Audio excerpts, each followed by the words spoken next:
এই নিন মা আপনার চা।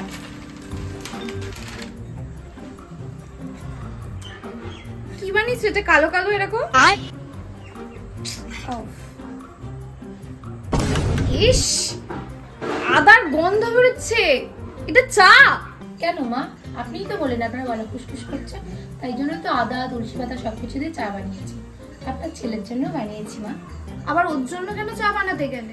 জানো না আমার বাবুটা সকাল সকাল দুধ চা ছাড়া খায় না। সারাদিন আমার ছেলেটা কত খাটাখাটনি করে, আমার বাবু সকাল সকাল দুধ চা খাবে, একটা চাও বানাতে পারো না দেখছি। সংসারের কাজকর্ম কবে শিখবে?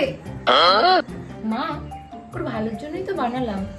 থাক, আমার বাবুর ভালো আর তোমাকে ভাবতে হবে না। আমার বাবুর ভালো ভেবে ভেবে তার জীবনটা তুমি পুরো কালো করে দিয়ে ছেড়ে দিলে। আর দুধ চায়ের জন্য যে আপনার ছেলে অ্যাসিডিটি হয়ে যাচ্ছে, সেটা তো দেখছেন না। কি বলতে চাইছো নাকি বৌমা তুমি? আমার জন্য আমার বাবুর শরীর খারাপ করছে, এখন এসে আমাকে এইসব কথা শুনতে হবে তোমার থেকে? আমি কি বলেছি আপনার জন্য হচ্ছে?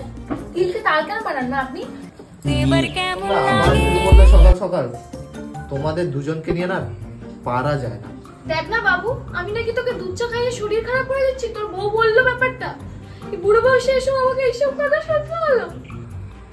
মিথ্যে কথা, আমি সব কিছুই বলিনি। আমি শুধু বলেছি দুধ চা খেলে তোমার অ্যাসিডিটি হচ্ছে, তাই নিয়ে উনি কান্নাকাটি শুরু করে দিলেন। মা, সামান্য চা নিয়ে তোমাদের এত ঝামেলা? আরে বাবু, এখন এসে আমাকে এইসব কথা শুনতে হবে? পায়েল, তুমিও? হ্যাঁ হ্যাঁ, এখন তো সব দোষ আমার।